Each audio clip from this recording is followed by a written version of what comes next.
የጋራ ብዜቶች። በቀጥታ ወደ ዛሬው ርዕሳችን ከማለፋችን በፊት እስቲ ከዚህ በፊት የተማርነውን ከዚህ በፊት ያለውን ክፍለ ጊዜ እንከልሰው። ምን ነበር ያየነው? የጋራ አካፋዮችን አይተን ነበር። የጋራ አካፋዮች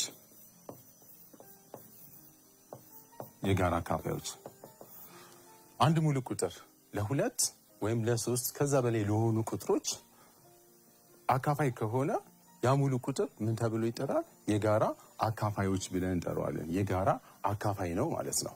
ከጋራ አካፋዮች ውስጥ ደግሞ ትልቅ የሆነው ቁጥር ትልቁ የጋራ አካፋይ ወይም ደግሞ ትጋአ ብለን እንጠራዋለን። ትልቁ የጋራ አካፋይ ማለት ነው። ስለዚህ እንዴት አድርገን ትልቁ የጋራ አካፋይን ማግኘት እንደምንችል በሶስት አይነት መንገድ አሳይቻችሁ ነበር። የመጀመሪያው መንገድ አካፋዮችን በመዘርዘር ነው። አካፋዮችን በመዘርዘር እዚህ ጋር ሶስት ቅደም ተከተሎችን እንከተላለን። አካፋዮችን በመዘርዘር ትጋአን ወይም ደግሞ ትልቁ የጋራ አካፋይን ስንፈልግ ሶስት አይነት ቅደም ተከተሎችን እንከተላለን። የመጀመሪያው የተሰጡንን ቁጥሮች አካፋዮች መዘርዘር ነው። ስለዚህ የተሰጡንን ቁጥሮች አካፋዮች እንዘረዝራለን። በሁለተኛ ደረጃ ደግሞ ከአካፋዮቹ የጋራ የሆኑትን ለይተን እናወጣለን። የጋራ የሆኑትን ከዛ የጋራ አካፋዮችን አገኘን ማለት ነው። ከዛ ውስጥ ትልቅ የሆነው ቁጥር ትጋአ ወይም ደግሞ ትልቁ የጋራ አካፋይ ብለን እንጠራዋለን። ይሄ የመጀመሪያው መንገድ አካፋዮችን በመዘርዘር የምናገኝበት መንገድ ነው። ሁለተኛው መንገዳችን በብቸኛ ትንትን በመጻፍ ብቸኛ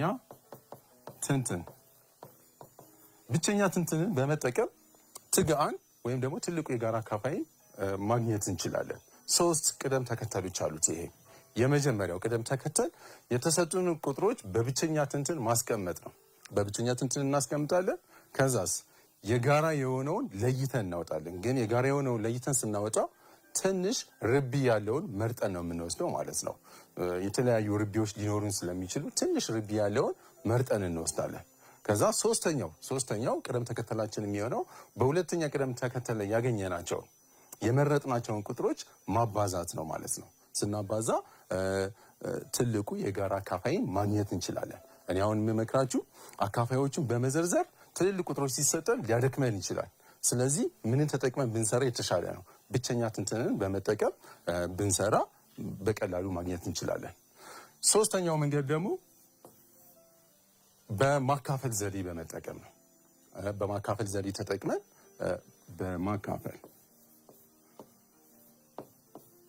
በማካፈል ዘዴ ተጠቅመን ትጋአን ማግኘት እንችላለን ማለት ነው። እነዚህ ከዚህ በፊት ያሳየኋችሁ የጋራ አካፋዮችን ትልቁ የጋራ አካፋይን እንዴት ማግኘት እንደምንችል ያየንበት መንገድ ነው ማለት ነው። ዛሬ የምናየው የጋራ ብዜቶችን ነው። የጋራ ብዜቶችን እንዴት አድርገን የጋራ ብዜት ማግኘት እንችላለን። የጋራ ብዜቶችን ካገኘን በኋላ ደግሞ ትልቁ ማግኘት አንችልም፣ ትንሹን ነው ማግኘት የምንችለው። ትንሹ የጋራ ብዜት እሱን እንዴት ማግኘት እንደምንችል አሳያችኋለሁ ማለት ነው። ስለዚህ የዛሬው ዓላማችን ምንድን ነው? አንደኛ የጋራ ብዜት ማለት ምን ማለት እንደሆነ ትርጓሜውን ማወቅ ነው። በሁለተኛ ደረጃ ደግሞ ትንሹ የጋራ ብዜትን አፈላለጉ ሶስት አይነት መንገድ አለ፣ እሱን እንለያለን ማለት ነው። የጋራ ብዜት ማለት ምን ማለት ነው? የጋራ ብዜት ማለት ምን ማለት ነው? የእሱን ትርጓሜ እናያለን ማለት ነው። አንድ ሙሉ ቁጥር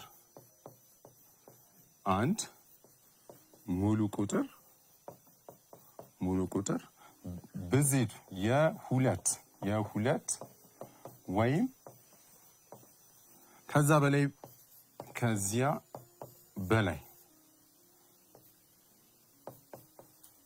በላይ ለሆኑ ሙሉ ቁጥሮች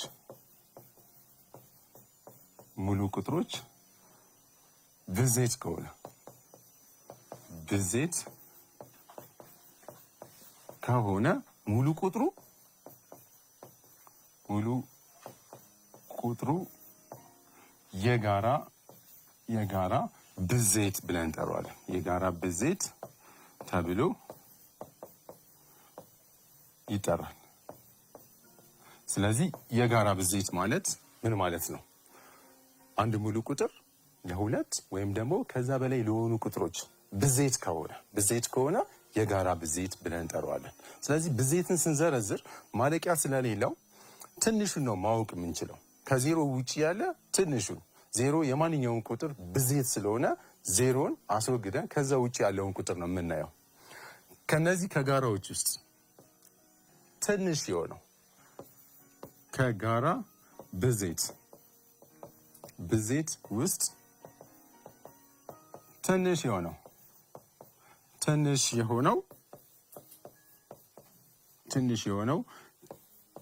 ትንሹ የጋራ ብዜት ወይም ደግሞ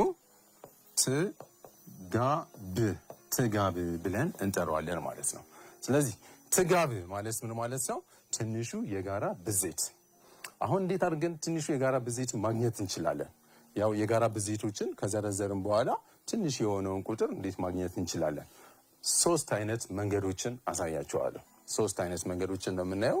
ልክ ከዚህ በፊት እንዳየነው የጋራ አካፋዮችን ሳሳያችሁ እንዳየነው ብዜቶችን በመዘርዘር አንደኛው መንገዳችን ነው።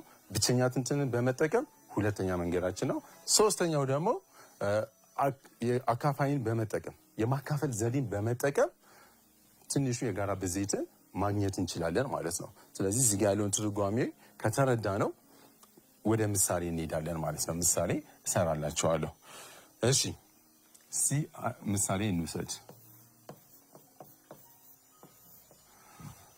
የሚከተሉትን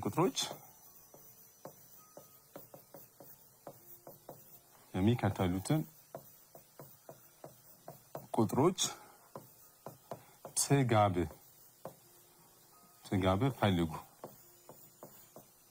ትጋብ ፈልጉ። ትንሹ የጋራ ብዜት ነው የምንፈልገው። 3 ምሳሌዎችን አሳያቸዋለሁ።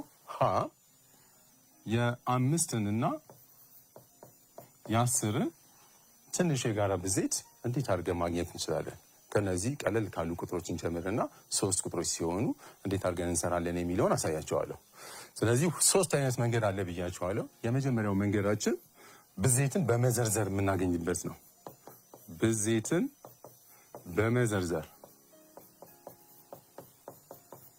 በመዘርዘር የ5ንና የ10ን ብዜት ከዘረዘርኩ በኋላ ትንሹ የጋራ ብዜትን ማግኘት እንችላለን። እሺ ብዜትን እንዘረዝራለን። ስለዚህ የመጀመሪያ ቅደም ተከተላችን የ5ንና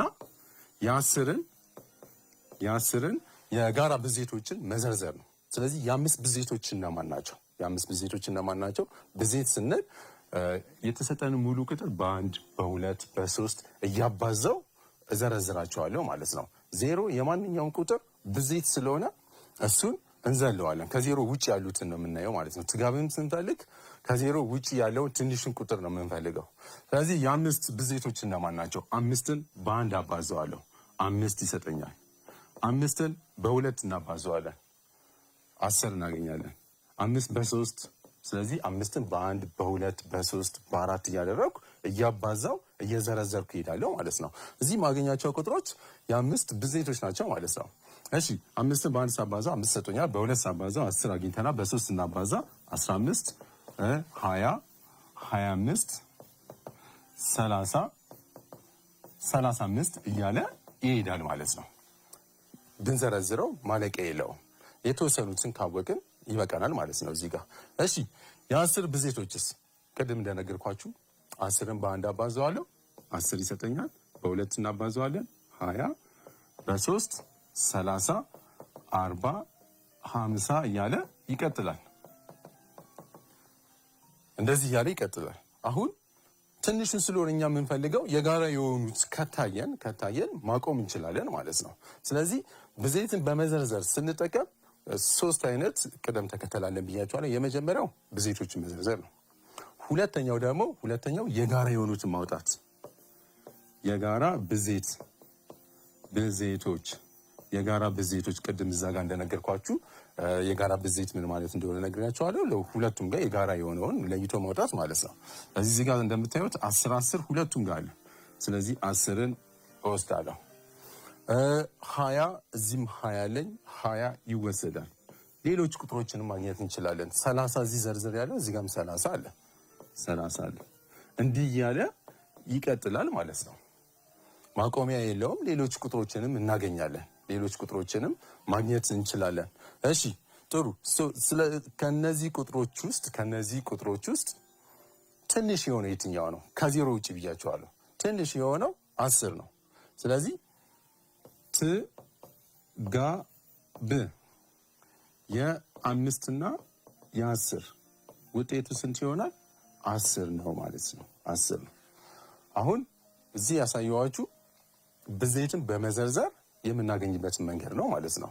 3 አይነት መንገድ ነው አለን ያልኳችሁ።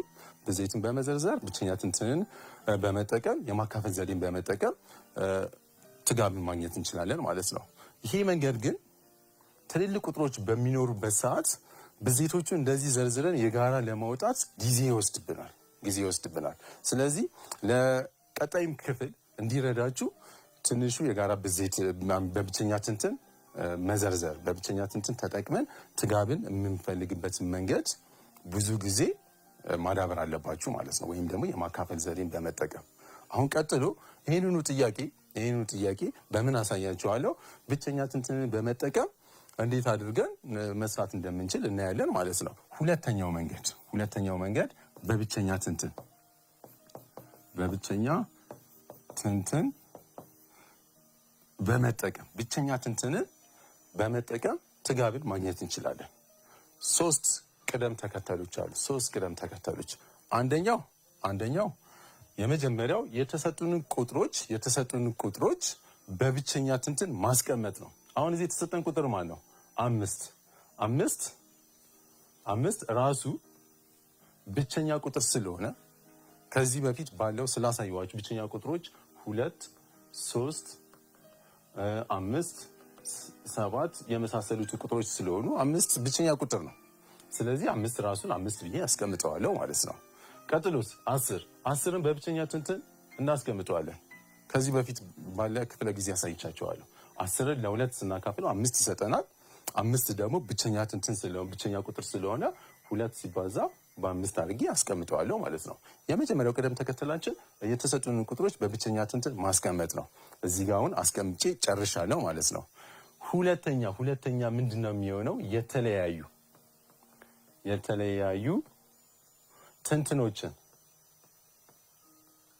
የተለያዩ ትንትኖችን መሰብሰብ እና የጋራ ካለ ትልቅ ረቢ ያለውን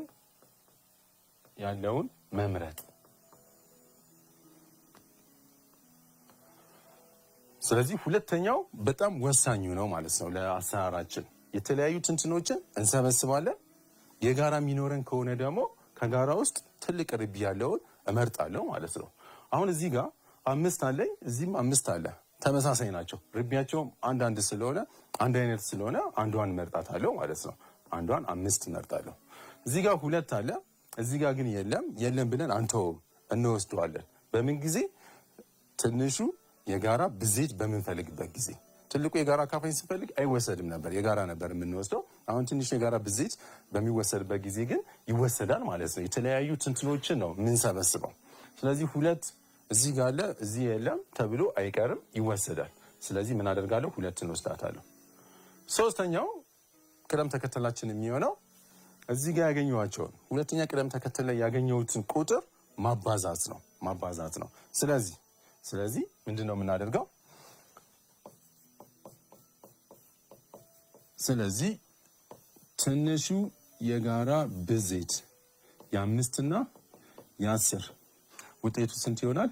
5 ሲባዛ በ2 10 ይሰጠናል ማለት ነው። 10 ይሰጠናል። እነዚህ ቁጥሮች ስናባዛው 10 ነው የምናገኘው።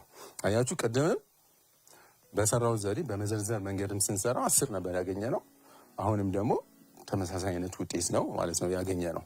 ስለዚህ ይህንን መንገድ ማዳበር አለባችሁ ማለት ነው። ከመዘርዘሩ ይህንን መንገድ ብናዳብረው በቀላሉ ቁጥሮችን ማግኘት እንችላለን። አሁን የማካፈል ዘዴን ተጠቅመን አሳያችኋለሁ፣ ግን በሌላ ምሳሌ ነው ማሳያችሁ።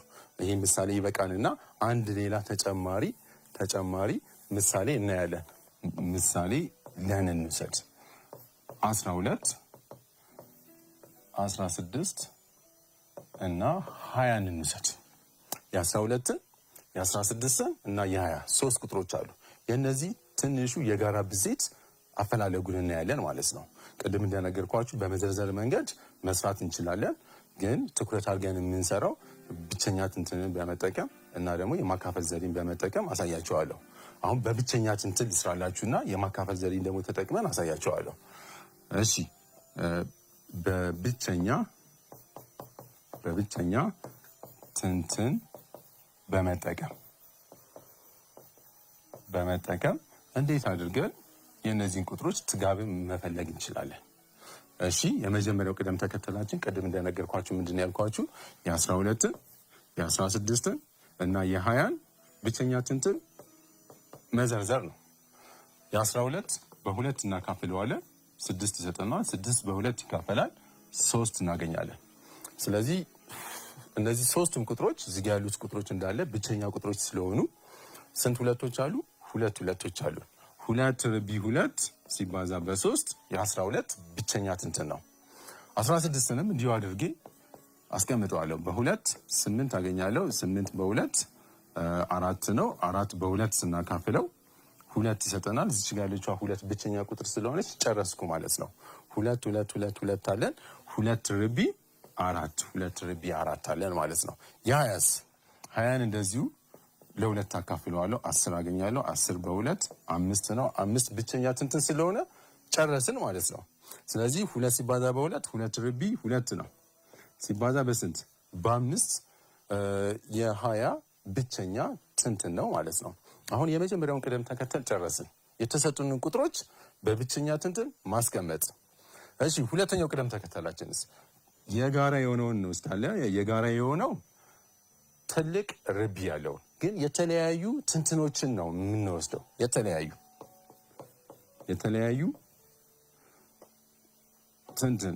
ትንትኖችን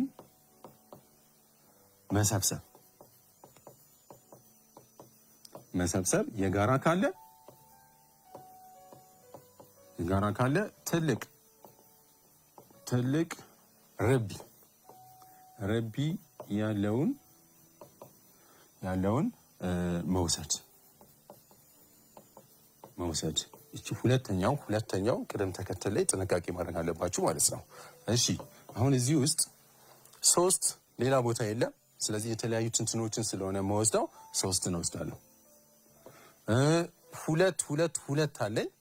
እዚህ 2 ርቢ 2 ነው። እዚህ ጋር 2 ርቢ 2 ነው። 2 ርቢ 4 አለ። የትኛው ነው የሚወሰደው? ትልቅ ርቢ ያለውን 2 ርቢ 4 3 ይወሰዳል ብያቸዋለሁ። 5ም እዚህ ጋር አለ፣ እንወስደዋለን። እሱንም 5ን እንወስዳለን። በጣም ጥሩ። ስለዚህ ሁለተኛውን ቅደም ተከተል ጨረስን ማለት ነው። አሁን ምንድነው የሚቀረን? እዚህ ያገኘኋቸውን ቁጥሮች ማባዛት ነው። ስናባዛ የ12 የ16 እና የ20 ትንሹ የጋራ ብዜትን ትጋብን ማግኘት ችለናል ማለት ነው። ስለዚህ ትንሹ የጋራ ብዜት ትጋብ የስንት የ12 16 እና 20 እኩል ይሆናል 2 ርቢ 4 ሲባዛ በ3 ሲባዛ በ5። ይህንን አባስተን መልሱን እናስቀምጣለን ማለት ነው። 2 ርቢ 4 ቅድም እዚህ ጋር እንዳየነው 16 ነው። ስለዚህ 16ን በስንት አባዘዋለሁ? በ3 እናባዘዋለን። ይሄ 48 ይሰጣቸዋል። 3 ጊዜ 6 18 ነው። 8ን ጽፈን 1 አለን። 3 ጊዜ 1 3 ከ1 ጋር 4 ነው። 48 እናገኛለን። 48ን ደግሞ ደግሜ በስንት አባዘዋለሁ? በ5 እናባዘዋለን። እዚሁ መጣችሁ በ5 አባዛላችሁ። 5 ሲባዛ በ8 40 ነው። 0ን ጽፈን 4 አለን። 5 ሲባዛ በ4 20 ነው። ከ4 ጋር 24 እናገኛለን። ስለዚህ 200 ስንት አገኘን? 40 240 የ12 የ16 እና የ20 ትንሹ የጋራ ብዜት ነው ማለት ነው።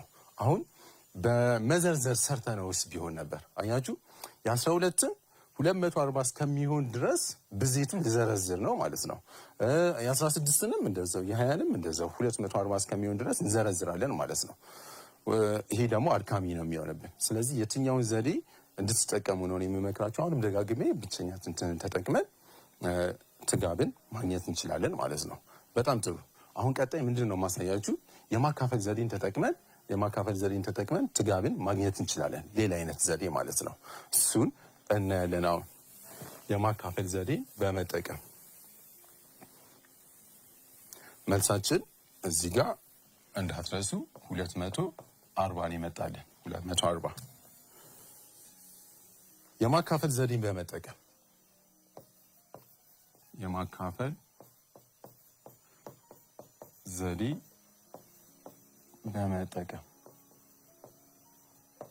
እሺ፣ የማካፈል ዘዴን በመጠቀም እንዴት አድርገን ነው ትጋብን ማግኘት የምንችለው? አሁን ማሳያችሁን እንጠቀማለን። ቁጥሮቹን 12፣ 16 እና 20 እንደዚህ በመደዳው አስቀምጣቸዋለሁ። ከዛስ እነዚህን ቁጥሮች እያካፈልኩ ነው የምሄደው። እያካፈለን እንሄዳለን። አሁን ብቸኛ የሆኑት ቁጥሮች እነማን ናቸው? ቅድም እዛ እንደነገርኳችሁ 2፣ 3፣ 5፣ 7 በእነዚህ ቁጥሮች ነው እያካፈለን የምንሄደው። ከትንሹ እንጀምራለን። 12 በሁለት ይካፈላል። 16ም እንደዛው። አንዱ ቁጥር በሁለት የሚካፈልልን ከሆነ ችግር የለውም ማለት ነው። እያካፈልኩ ነው የሚሄደው። በሁለት ስጨርስ ነው በ3 እያልኩ የሚሄደው ማለት ነው። ስለዚህ በሁለት ይካፈልልኛል። ይሄን ቁጥር በሁለት ሳካፍለው ስንት ነው የማገኘው? 6 አገኛለሁ። 16ን በሁለት ስናካፍለው 8 ነው የሚሆነው። 20 በሁለት ስናካፍለው ስንት እናገኛለን? 10 እናገኛለን። እሺ ደግሜ እዚህ 6፣ 8፣ 10 አለን። በሁለት ተካፋይ ስለሆነ ደግመን በሁለት እናካፍለዋለን። 6 በሁለት ሲካፈል 3 ነው። 8 በሁለት ሲካፈል 4 ነው። 10 በሁለት ሲካፈል ደግሞ 5 ይሆናል ማለት ነው። አሁን ቀጣይ 3 በሁለት አይካፈልም። 4 በሁለት ይካፈላል። ስለዚህ አንዱ ቁጥር የሚካፈልልን ከሆነ እንቀጥላለን ማለት ነው ሂደቱን እና እዚች ጋር በሁለት አካፍላለሁ። 3 በሁለት ስለማይካፈል አውርደዋለሁ እታች። 4 ግን በሁለት ይካፈልልና ስንት ነው የሚሰጠን? 2 ነው የምናገኘው። 5 ስለማይካፈል ይወርዳል፣ እታች ይወርዳል። ቀጥሎ አሁንም እቺ 2 ለሁለት ተካፋይ ነው፣ ለሁለት ይካፈላል። ስለዚህ በሁለት አካፍላለሁ። ቅድም እንደነገርኳችሁ 3 ስለማይካፈልልን እዚህ ጋር ወርደዋለሁ። 2 ሲካፈል ግን ስንት ሆነ? 1 ነው። 5 ስለማይካፈል እዚህ ጋር ወርደዋለሁ ማለት ነው። አሁን የ16 መደዳ ስንት መጥቶልናል? 1። 16ን ጨርሰናል ማለት ነው። ይሄኛውም በዚህኛው መደዳም አካፍዬ 1 እስከሚመጣ ድረስ በዚህኛው መደዳ ደግሞ አካፍለን 1 እስከሚመጣ ድረስ ይህንን ሂደት እንሄደዋለን ማለት ነው። በጣም ጥሩ። ስለዚህ አሁን ይሄ ቀጥሎ በ3 ስለሚካፈል በ3 አካፍለዋለሁ። ውጤቱ ስንት ነው የሚመጣው? 1 ነው የሚመጣው። እቺ 1 ስለመጣች እዚህ ጋር ጨርሻለሁ። 5ን ግን በ3 ስለማይካፈል አውርደዋለሁ። አሁን ይሄ 1 መጥቷል፣ እዚህ 1 መጥቷል፣ ጨርሰናል። የመጨረሻዋ ቁጥር ስንት ነች? 5 ብቸኛ ስንት ነው? ስለዚህ በ5 አካፍለዋለሁ። 5 በ5 ሲካፈል 1 ነው የሚሰጠን። አያችሁ፣ በ12ም መደዳ በ16ም በ20 መደዳ መጨረሻ ላይ ስንት መጣለን? 1 ነው ይመጣለን ማለት ነው። እና አሁን ጨርሰናል ማለት ነው። እዚህ ጋር ያሉ ቁጥሮችን ስናባዛቸው የ12 የ16 እና የ20 ትጋብ አገኘን ማለት ነው። ትጋብን አግኝተናል። ስለዚህ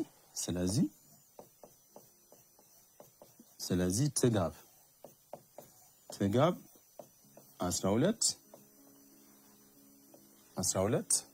16 እና 20 ውጤቱ ስንት ይሆናል? 2/4። ያው እዚህ ጋር እንደነገርኳችሁ ስንት ሁለቶች አሉ? 4 ሁለቶች አሉ። ሲባዛ በ3 ሲባዛ በ5 እነዚህ ቁጥሮች ስናባዛቸው 200 ስንት ነው የሚሰጠን? 240 እናገኛለን። ቅድም ሰርተናል ማለት ነው፣ አግኝተናል ስናባዛው። ስለዚህ ይህን በማካፈል ዘዴ በመጠቀምም ትጋብን ማግኘት እንችላለን ማለት ነው። አሁን 3 አይነት መንገዶችን አሳይቻቸዋለሁ። እሺ ቀጣይ የሚሆነው ምንድን ነው?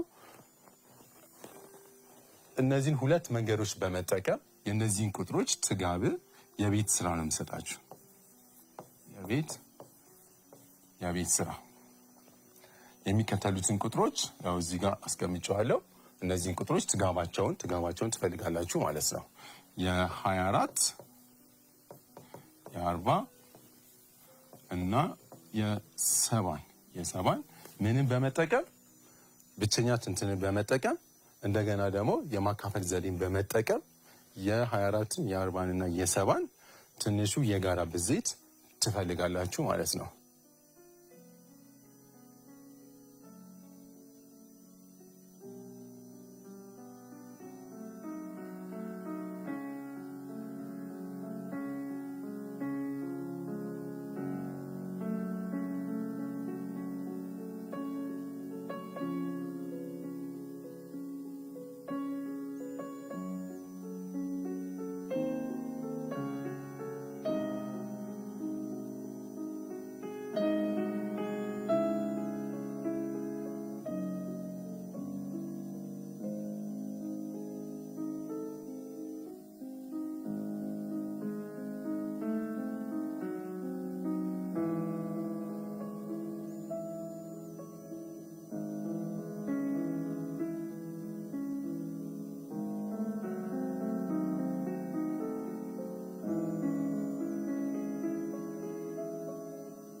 በጣም ጥሩ። አሁን ዛሬ እንግዲህ ምንድነው እንጠቅልለው። የዛሬ ያየነው ትንሹ የጋራ ብዜት ነው ያየነው። ምን ማለት ነው የጋራ ብዜት? አንድ ሙሉ ቁጥር ለሁለት ወይም ደግሞ ከዛ በላይ ለሆኑ ቁጥሮች ብዜት የሚሆን ከሆነ ቁጥሩ የጋራ ብዜት ተብሎ ይጠራል። ከጋራዎች ውስጥ ደግሞ ትንሽ የሆነው ቁጥር ከዜሮ ውጪ ትንሽ የሆነው ቁጥር ትንሹ የጋራ ብዜት ወይም ደግሞ ትጋብ ተብሎ ይጠራል ማለት ነው። ትጋብ ተብሎ ይጠራል። እንዴት አድርገን ትጋብን ማግኘት እንችላለን? ሶስት አይነት መንገድ። አንደኛው በመዘርዘር መንገድ፣ ሁለተኛው በብቸኛ ትንትን መሰረት፣ ሶስተኛው ደግሞ የማካፈል ዘዴን በመጠቀም ማግኘት እንችላለን ማለት ነው። አሁን የሰጧችሁን የቤት ስራ ሰርታችሁ ለቤተሰብ ለወላጅ አሳይታችሁ በቀጣይ ክፍለ ጊዜ ደግሞ እንገናኛለን ማለት ነው። ቀጣይ ክፍለ ጊዜ ላይ የማሳያችሁ ክፍልፋዮችን እንዴት አድርገን ወደ አስርዮሽ መቀየር እንደምንችል እና ወደ መቶኛ እንዴት መቀየር እንደምንችል አሳያችኋለሁ። እስከዛው ድረስ ሰላም ሁኑ።